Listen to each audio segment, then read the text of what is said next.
जय श्री राधा कृष्णा मित्रों, कैसे हो आप सभी। परमपिता परमेश्वर जी से प्रार्थना करती हूँ कि आप सभी अपने अपने घरों में कुशल मंगल से होंगे। फ्रेंड्स, आज मैं आप लोगों को 15वें अध्याय का अर्थ का महत्व सुनाऊंगी श्रीमद् भागवत गीता जी के पाठ का। आइए चलिए श्रवण करते हैं हम। आज 15वें अध्याय का महात्म्य। श्री नारायणोवाच, हे लक्ष्मी, अब 15वें अध्याय का महत्व सुन।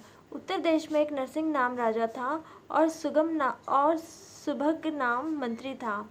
राजा को मंत्री पर बड़ा भरोसा था। यह उसे बहुत अच्छा समझता था, परंतु मंत्री के मन में कपट था। वह यही चाहता था कि राजा को मारकर राज्य में ही करूं। इसी भांति कुछ काल व्यतीत हुआ। एक दिन राजा सोया पड़ा था और नौकर चाकर भी सोए पड़े थे। तब मंत्री राजा को नौकरों समेत मारकर आप राज्य करने लगा। राज्य करते बहुत काल व्यतीत हुआ।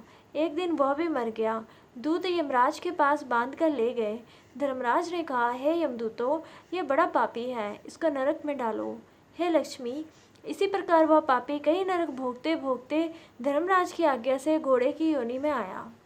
संगलादीप में जाए घोड़ा हुआ। घोड़ों का एक सौदागर उसे मोल ले तथा और भी घोड़े खरीद अपने देश को आया। तब वहाँ के राजा ने सुना कि अमुक सौदागर बहुत घोड़े लाया है। तब राजा ने उसे बुलाया, देखकर उस घोड़े को भी खरीदा। जब उस घोड़े को फेरा तब उसने राजा की ओर देखकर सिर फेरा था। राजा ने देखकर कहा, क्या कारण है कि घोड़े ने सिर फेरा है। तब राजा ने पंडित को बुलाकर पूछा, जो घोड़ा मोल लिया है, इस घोड़े ने हमको देखकर सिर फेरा है, इसका क्या कारण है। तब पंडित जी ने कहा, राजन, इस घोड़े ने तुमको सिर निभाया है। राजा ने कहा, यह बात नहीं। कई दिन के पीछे राजा उसी घोड़े पर सवार होकर शिकार खेलने को गया। वह घोड़ा जल्दी चलता था।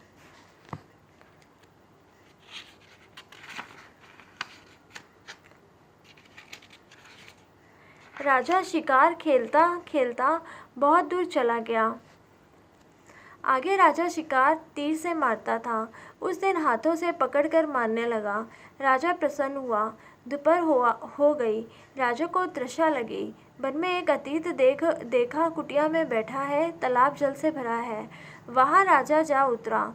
घोड़ा वृक्ष के साथ बांधकर कुटिया में गया। देखा तो साधु अपने पुत्री को गीता के 15वें अध्याय का पाठ सिखा रहा है। वृक्ष के पत्ते पर श्लोक लिख दिया और बालक को कहा, खेलते फिरो और इसको कंठ करो। जिस वृक्ष के साथ राजा ने घोड़ा बांधा था, उसी वृक्ष के पत्ते पर श्री गीता जी का श्लोक लिखा था। वह बालक पत्ता लेकर खेले भी पढ़े भी। उस पत्ते को घोड़े ने देखा। तत्काल देह दही छूटी, देव दही पाई। स्वर्ग से विमान आए, तिस पर बैठ वैकुंठ को चला। आकाश में खड़ा हुआ। इतने में राजा पानी पीकर बाहर आया।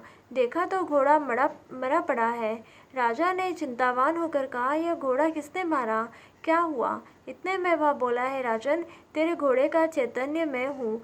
मैंने अब देवदेही पाई है, वैकुंठ को चला हूँ। राजा ने पूछा, तुमने कौन पुण्य किया है। उसने कहा, राजन, यह बात ऋषिवर से पूछो। राजा ने उस ऋषिवर को बुलाकर पूछा, है ऋषिवर जी, यह क्या कारण हुआ है। ऋषिवर ने कहा, है राजन, गीता के लिखा हुआ पत्ता इसके आगे पड़ा है। घोड़े ने अक्षर देखे हैं, इस कारण घोड़े की गति हुई। राजा ने पूछा, पीछे घोड़ा कौन था, और घोड़े की सिर फेरने की बात भी राजा ने कही। ऋषिवर जी, यह बात मुझे सुनाओ कि मेरा और घोड़े का क्या संबंध हुआ। ऋषिवर ने कहा, है राजन, पिछले जन्म में तू राजा था, यह तेरा मंत्री था, यह तुमको मार कर राज्य करता रहा। तू फिर राजा हुआ। वह मर कर धर्मराज के पास गया। धर्मराज ने धिक्कार कर कहा, इस पापी कृतघ्न को खूब नरक भुगाओ। बड़े नरक भोगते भोगते घोड़े के जन्म में आया। संगलदीप से आकर तेरे पास बिका। जब उसने सिर हिलाया तब कहता था, हे राजन, तू मुझे पहचानता नहीं, परंतु मैं तुझे पहचानता हूँ। यह कहकर ऋषि जी चुप हुए। राजा के विस्मित होकर दंडवत की। पीछे से और सेना के लोग आ मिले। राजा स्वर हो अपने घर आया।